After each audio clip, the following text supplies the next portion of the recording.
Yeah. Yeah. To another episode of On Screen with East Lorraine, where I, your host, East Lorraine, just sits down with some dope ass individuals who are out here making an impact in the spaces that they reside in. And today I decided to bring on screen with me Brianna StoryMode Bae Williams. How are you doing today? So good. Thank you for having me. How are you? I'm all right. I can't complain. Good, good. So if you're unfamiliar with her, she is not only a content creator, a host, a Twitch ambassador, but just an overall dope individual. So I like to start out my podcast just by asking all their guests, what are the top 3 songs in your rotation right now? Whew, and it changes all the time because, as you can tell, I'm a huge music head. But currently on this day, first it would be "Fly Girl" by Flo featuring Missy Elliott. Okay. Also "Conceited" by Flo Milli. And the third one, I would have to go with "Dogtooth" by Tyler the Creator. Hey. I'm kind of everywhere. No, I love the versatility. I love that. Okay. I'm all over the place. Now, born in California. Born in Hawaii. Oh, born in Hawaii. Yeah. Do you have any recollection? Were you like raised in Hawaii or like? Yeah, so I lived there for about 8 years. My dad was in the military, so we actually like moved from Hawaii to California and then back to Hawaii and then back to California. So yeah, I'm used to like moving around all the time. Hey, so just can you talk a little bit more about like your upbringing? How was it like just being young Bri before you became StoryModeBae? I feel like it was cool for the most part. I mean, for the first 8 years of my life, I was an only child, so I was living my best only child life. And then my younger sisters came along. And even though there's like a bigger age gap, one is 8 years younger than me, and the other one is 10 years younger than me. Like, I feel like for the most part, we also get along, which is really good. So yeah, like I said, my dad was in the military, so I'm kind of used to moving around a lot. Unfortunately, my dad passed away when I was 16, and no, it's okay. But even after that, my mom was like, "Okay, you know what? Let's go somewhere else." So after I graduated high school, I lived in Atlanta for about 4 years, and I ended up getting married, and now I'm back in California. So yeah, I don't know, maybe I'm a Rolling Stone or something. I don't know. I'm just always on the go. Now, amongst like all this moving back and forth and just like, coming about, where did your love and passion for gaming begin? Definitely my dad. So I feel like my earliest memory of a video game, I would actually go visit him at work and he would be playing video games at work on his computer. And I remember seeing it and I was just so amazed at whatever it was on the screen. I mean, it was like violent, of course, but I was just like, whoa, what is this? This is so different. And fast forward maybe a couple of months or a year or so, my parents bought me my very first PlayStation 1, and I feel like I had to have been maybe 4, 5, 6 maybe years old. And ever since then, I have been playing video games. I was a Crash Bandicoot kid, and then I got a Game Boy, and I was a Pokemon kid, and like I've always had some kind of controller or like device in my hand. Now, where did you go to college at? If you don't mind? So again, I moved around a lot and I don't know, maybe I had commitment issues. So like for a little bit I went to Georgia State. I went there for about a year and I said, okay, well maybe not. And so I did like online college a little bit, but like ultimately I finished my degree online. But yeah, it's just collecting dust right now. Okay. No, yeah. That's why that's honestly how it be sometimes. Yeah. Only asking because I understand that you started your streaming journey in like 2017 by getting on YouTube, and then you eventually moved over to Twitch in 2018. So like what even sparked that decision in the first place? Was just like, hey, you know what? Let me give streaming a try.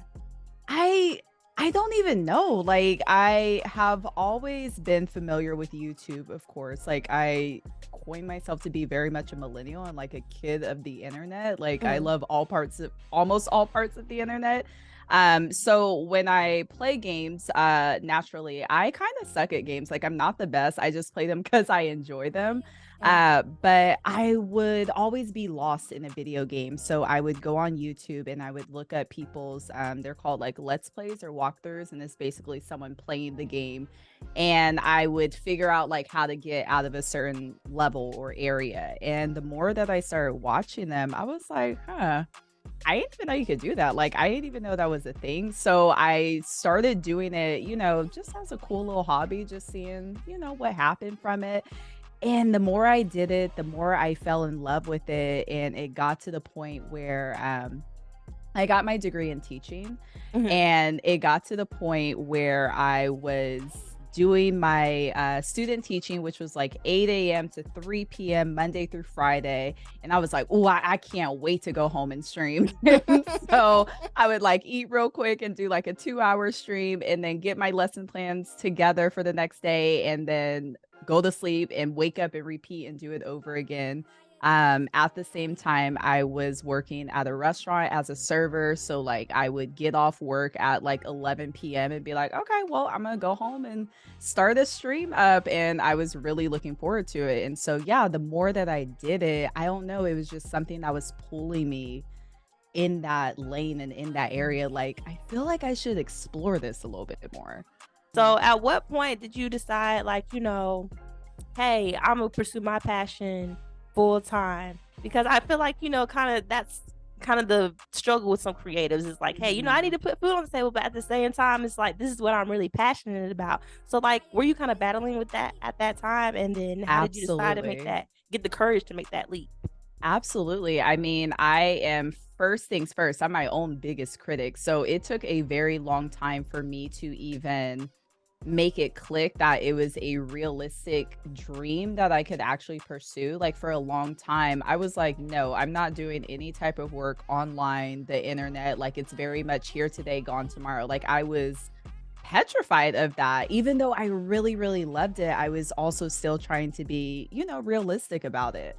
Mhm. Um, but it got to the point where I graduated from college, and that summer I was spending the whole summer like streaming and, going to my restaurant job. And then the new school year started up and I was looking for jobs, but I couldn't find anything.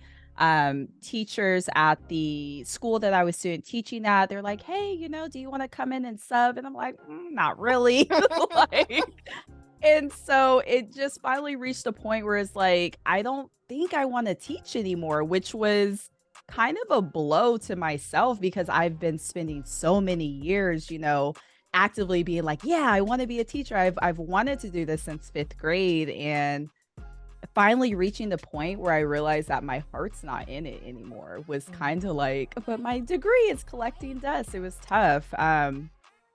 But I had a conversation with my husband and I talked to my mom about it. And I was just saying, you know what? I'm going to take this leap and I just need a year to figure it out. I know I don't want to teach it, but I need to try this out for a year because there's something that just keeps calling me and I feel like I need to try this out. So I quit my serving job in February of 2020. Again, it took a very long time for me to be like, okay, let's just see what happens. But before that, I was also actively saving my money up too. I didn't just want to like go Mhm. full in Mhm. empty Yeah. handed. But yeah, I quit my serving job in February 2020.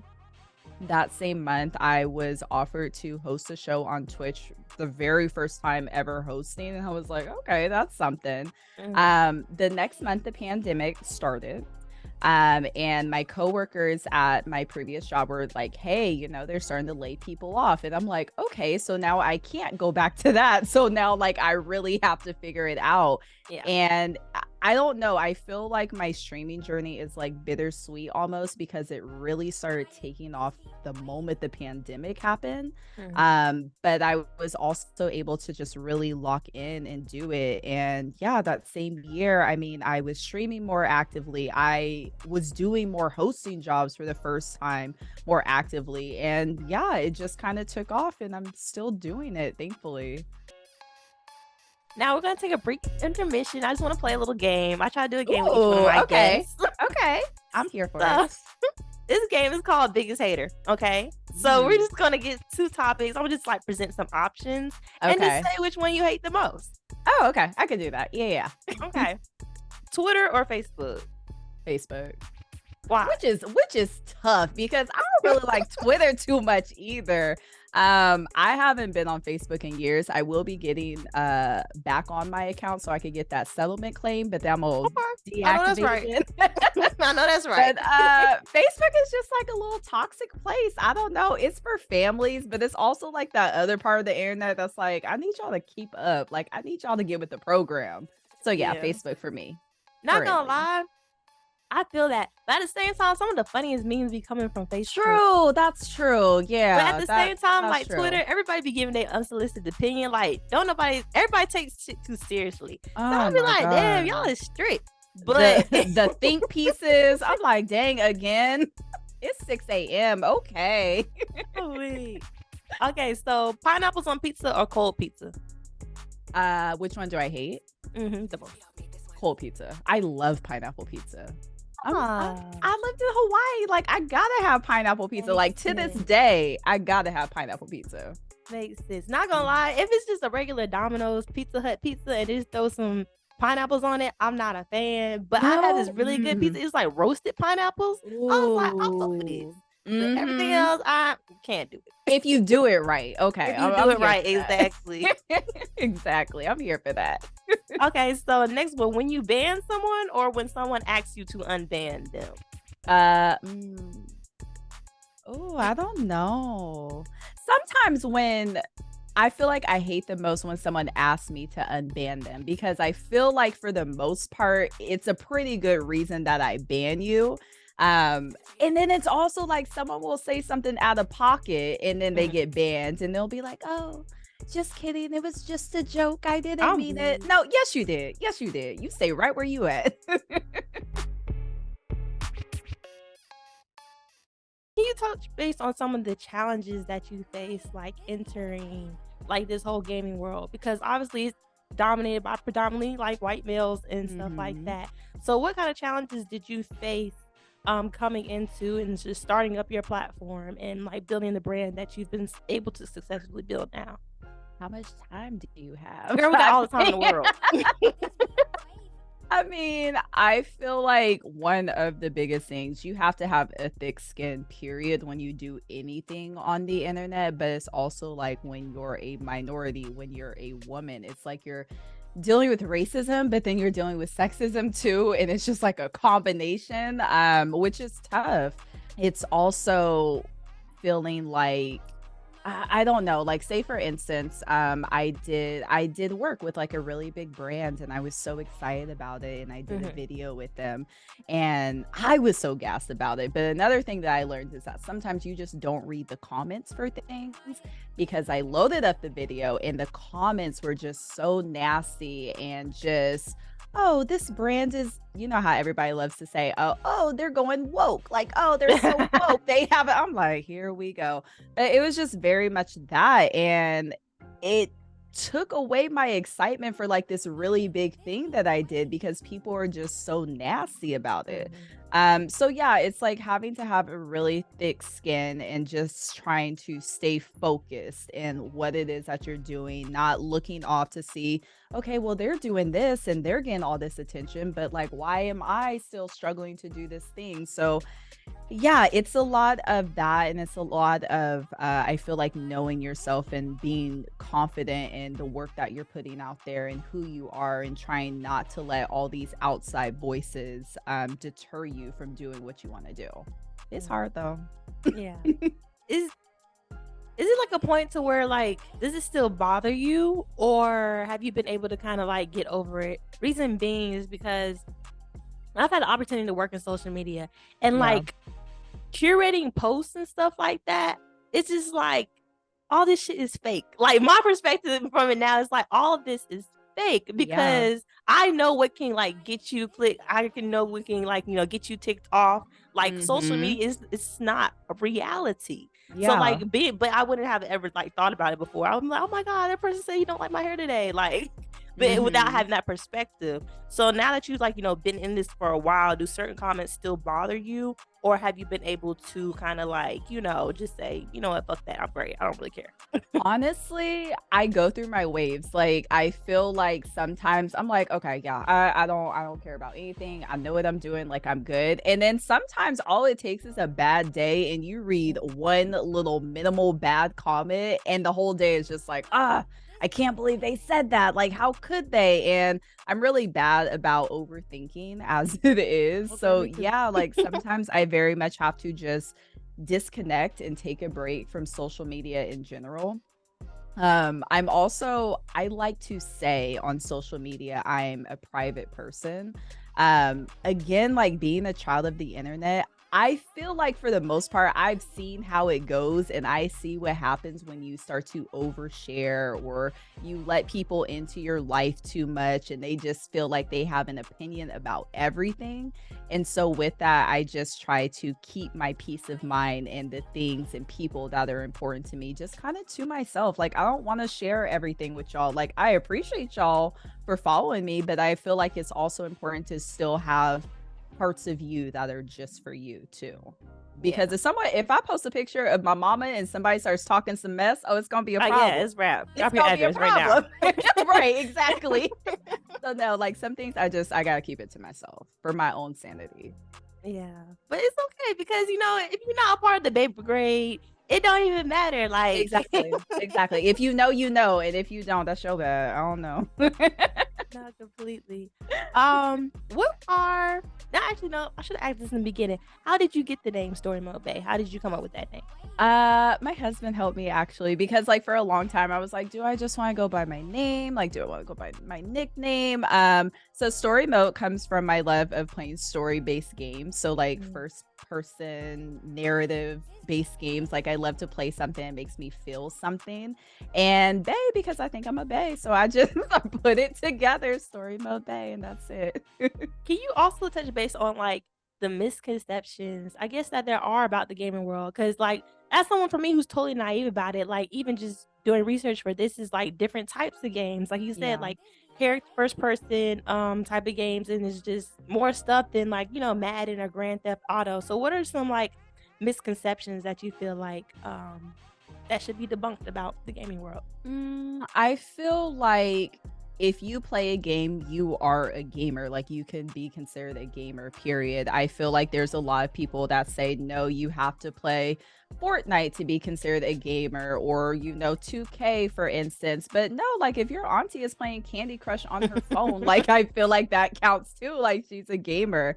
And I mean, there's room and space for everyone. We were talking about earlier, like from what we see with not only the gaming industry, but a lot of these industries, it's very heavily dominated by straight white men. But it's Mhm. like there's so many people that play video games. One of the biggest things for me when I first started gaming, and not so much now, I feel like we're progressing a little bit, but every once in a while someone would come into my stream and be like, "Well, I didn't know black girls play video games," I or was something screaming. like out of pocket like that. It's like, why wouldn't we? Like, why do you think that we're, hiding or treated Yeah. like unicorns or something like that? So no, like gaming is for You better everyone. than me. I'll be like, "Where's my ban button? Where's my A button?" ban, you're out of here. You're out of here. Right. I'm quick to block somebody. You better than I me. know that's right. You gotta protect your peace. I know that's right. I also wanted to touch base on you've been able to work with like collaborate with so many different brands. You were able to host like Twitch stream during the Olympics, which is where we met. Yes. And just like a plethora of other opportunities, whether it be Twitch, whether it be um like Nike or like Hardee's or like a whole bunch of different other things. Um what's your favorite opportunity that you've been able to participate in by Oh, collaborating that's with a brand? tough. That's tough. That's tough. I don't know if I could pick just one, to be honest. Go ahead. It's okay. For Give me like a 3, okay, I could do that. I could do that. I will say first things first, like I have to say the Tokyo Olympics. Like even talking about it sometimes, I can't believe that it happened. I Mhm. don't know. But I mean, it hit a lot of firsts for me. Like that was my first time hosting in person because the majority of my hosting career was sitting right here because the pandemic was going on. It was my first time flying out of the country by myself, but I feel like with that entire opportunity, like it taught me so much about myself and my Mhm. work ethic and what I was able to do. You remember, I mean, we were working for 19 days straight. We Yeah. were hustling and it was really tough, but it was just such an amazing opportunity. And again, it taught me a lot about myself. Um, hmm. Dang, this is hard. I would have to say another one of my favorites, hosting. I did a lot of work with Live Nation, and so I Mhm. was able to interview some really cool artists that like I'm a fan of. Earth Gang was one of my favorites. They were super Oh. dope. Mhm. Black, another super dope artist. And yeah, this is hard to choose because like I have a lot of favorite collaborations. Now you just bragging on yourself at this I point. know. That's what I wanted to hear. Just talk your shit real quick. But yeah, I'm super grateful for everything that I've been able to do. That's good. Is it like, but I can only imagine like from like, being a little girl, 5, 4 years old, playing, Bandicoot. Would you have even like in your wildest dream imagined that you would be where you are today in this space? Never. Never. I thought I was gonna be teaching a fourth Yeah. grade class. Like I'm so serious. Like I never would have thought that this was even possible. Like I was saying earlier, like I don't know.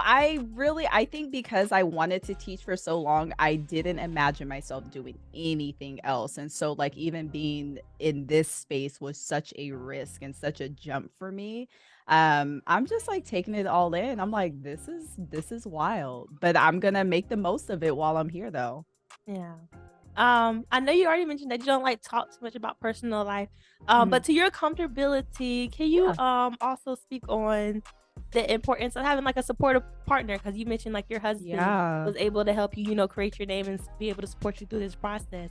So, just tell me a little bit about that to your comfortability. Yeah, his name is DJ, but Shout he out is just DJ. come on DJ. But no, he's so amazing and supportive and I appreciate him so much because I know this career path is very different. It's Mm, very like I don't know, like my schedule changes all the time. I don't have the same day every week. Like it's very different.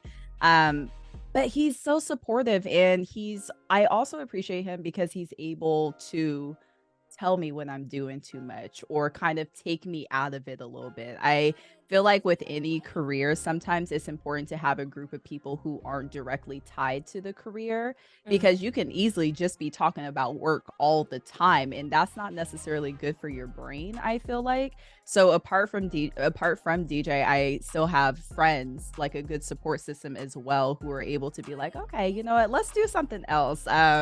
In the gaming industry or streaming industry, we call it going outside to touch grass. Like sometimes you need to turn off mm. your sometimes you need to turn off your computer and disconnect for a little bit. And again, like I appreciate that so much because it's so easy to get wrapped up in everything that's going on. And it's just like it's a whirlwind sometimes and it's draining too. So I appreciate everyone in my circle. Oh, that's beautiful. Mhm. Not gonna lie, you like, hey guys, come on, my baby's on right now. Right. We finna Come on, let's go. oh, Let's go. Come on. I not know. gonna lie though, I commend y'all though because even I have like friends and like my boyfriend like who just started streaming recently. Like the Yeah. precious is like you gotta stay entertaining. Like you gotta make Yeah. sure like you keep these Yeah. people captivated. So was that hard for you coming in? Like how did you, manage like, hey, this is me, I'm gonna put me out there, but also like, make sure you reel in like the audience. Of course they're naturally gonna attract to you, but did you feel any pressure to like, do too much or do too less when it came to being entertaining in this space? I feel like for the most part, I like to say that the same person that I am when I stream is like the same person that I am right now. Mhm, Sometimes maybe I'm a little bit more energetic at certain points, but mhm, yeah, like what you see is very much what you get. But yeah, it's tough. Like, I know myself and I know I could not sit here for more than 4 hours. I know some people stream for like 8, 9, 10 hours a day. I'm like, no, my energy is tapped out. I don't want to talk no more, y'all. I love y'all, but I can't do it. So I think it's also just being realistic with yourself and what you can put out to the world. Mm. But yeah, when I first started, like, of course, I wanted to be a people pleaser, and I was just like, "Yeah, I'm happy you're watching my stream. Like, you might say something wild, but I'm gonna keep you around because you're a follower, and you know." But no, like you with streaming, it's also like curating a community of people that you want to kind of represent your I don't like to call them fans because I feel Yeah. like fan is such a but just a group of people to represent you and your brand. And so, yeah, like I am also so appreciative for the community that I do have because they support me. I'm on a little break right now for the week and they're like, "No, like we'll see you next week. Like get your rest, come back. Like we got you." And so, yeah, I'm just super appreciative. What is something that you don't think like the majority of the Bay Brigade knows about you? That they don't know about me? I don't know. I don't know because I feel like they do know stuff about me and I feel like they still try to use it to their advantage. They know, for instance, that I hate scary games, but scary Mhm. games are like the best thing to stream. And so they're always asking me like, when you gonna play this scary game? And I'm like, no, I'm really not gonna do it. I'm not I'm not going into the peer pressure. But yeah, I feel like for the most part, they kind of know everything about No. me. I know. I can't think of anything to be honest. Mhm. Not gonna lie, but you have like a great variety of stuff, and I was watching some of your stuff earlier, even like your most Uh-oh. recent with the RZA or S or SZA. Like that was kind of Oh, yeah. funny. Oh, thank you. Thank you. Yeah, Thank you. but I wanted to know like what's if you could pick, this might be another hard one to pick, but like some of your favorite, most memorable moments on streaming or one of your favorite streams. Oh, dang, that's tough. So I feel like most recently, actually, I'll go back a little bit. So we used to do a lot of watch parties on my Mm. channel, and we used to have this thing called Degrassi Thursday on my channel, and we would just sit and watch episodes of Degrassi, like the old Degrassi with like Drake and everything, and I Mhm. loved those moments. Those were so good.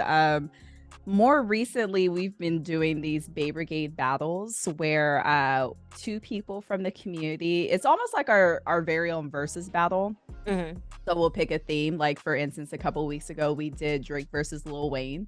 And so like one person would represent Lil Wayne, another person would represent Drake, and they just Mm. like do the hits, like 15 rounds of that. And Mhm. I love it. Like I'm very much, even though I love video games, I love pop culture and I love music. And so my goal with all of this is just like to tie all of my passions in together and then like gain the community involved. And I see they're super excited about it too. It makes me very, very happy.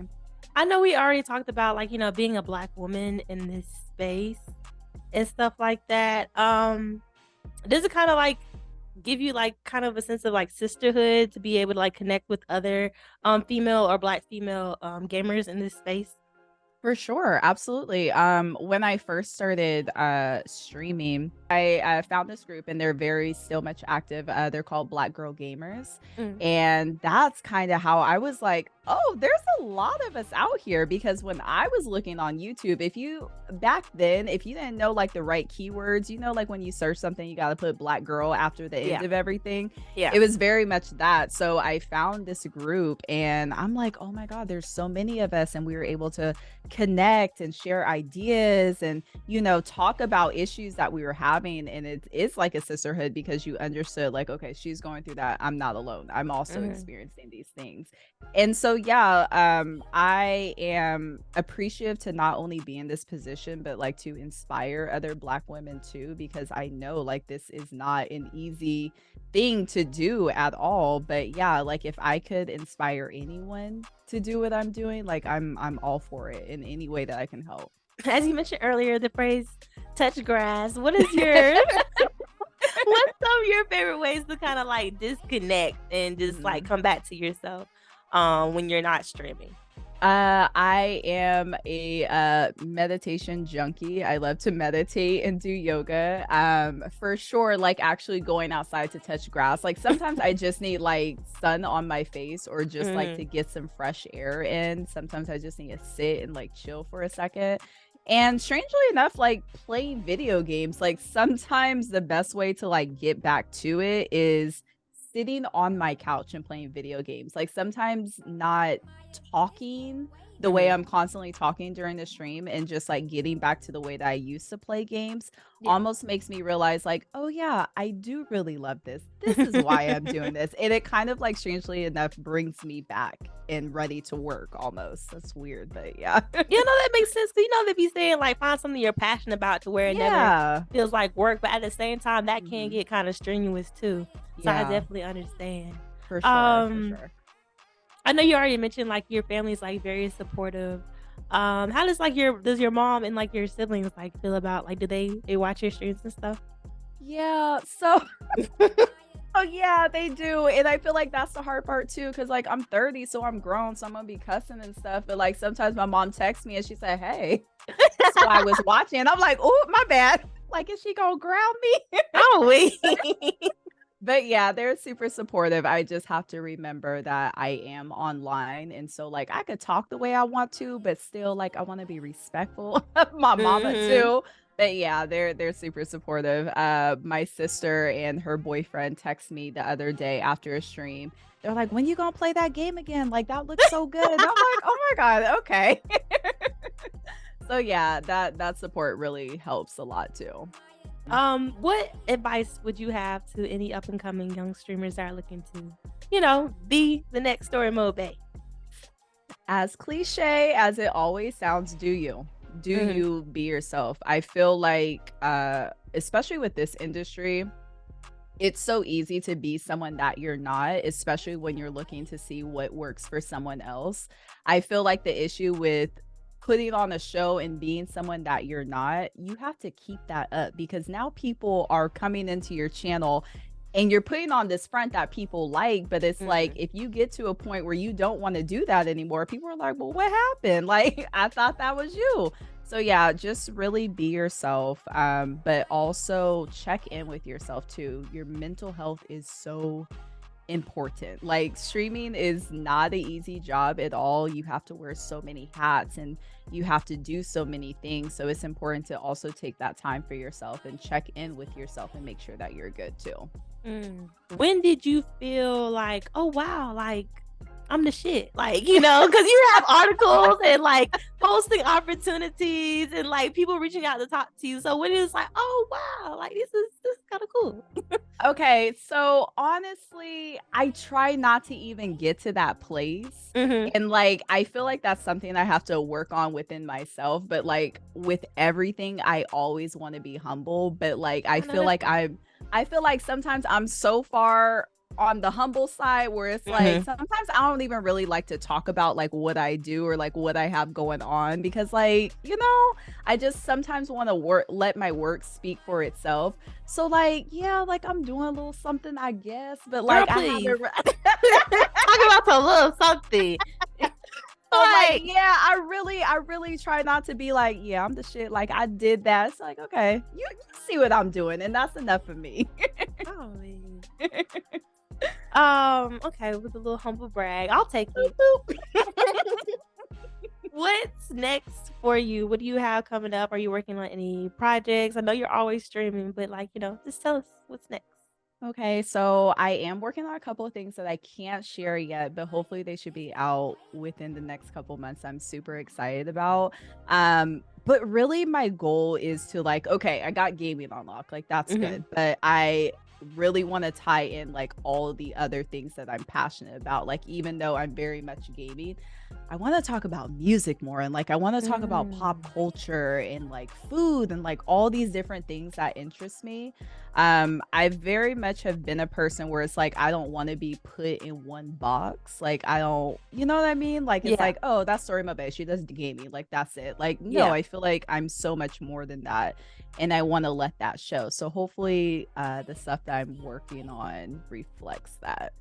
No, you can definitely do that. Plus, like, you already proven that you're like definitely capable of existing in multiple spaces. Thank you. Thank I you. love that. I guess in a perfect world, like, what specific things, pop culture, or music, or food, would you like to touch base on within your platform? I really want my own show. Like, that's really, really what I want. Like, I want a show where I can talk about music and interview celebrities, but also game with them too, or maybe cook with them too. Like, I want to do stuff like that. Like, let's just tie everything together. So that's my goal. I'll definitely be excited to see that. Thank you. Thank you so much for coming on. Thank you for having me. I'm so proud of you. This is so dope. Thank you. Thank you. No, and I always don't want my guests to leave without giving them flowers. But I just genuinely want to say thank you. As obviously y'all can see how much of a sweet and genuine kind person that she is. As we mentioned before, we met at the Olympics. Yes. And I was like, oh my God, another Black person. And I'm like, wow. Yes. But you there were like 5 of us, I feel like. Literally. No, seriously. Literally 5. Seriously, we're not joking. Like, but you was always so sweet, and like even like being able to see you in other spaces and other events in the future, you always have such genuine and such kind energy, and really just put it on for Black girls out here. So I really appreciate you and love everything that you're doing. Thank you so much. I appreciate that, and I appreciate you. Thank you, for real. Thanks. Once again, this is the On Screen with East Lorraine podcast. Thank you guys so much for tuning in, and stay tuned for more episodes. Yes.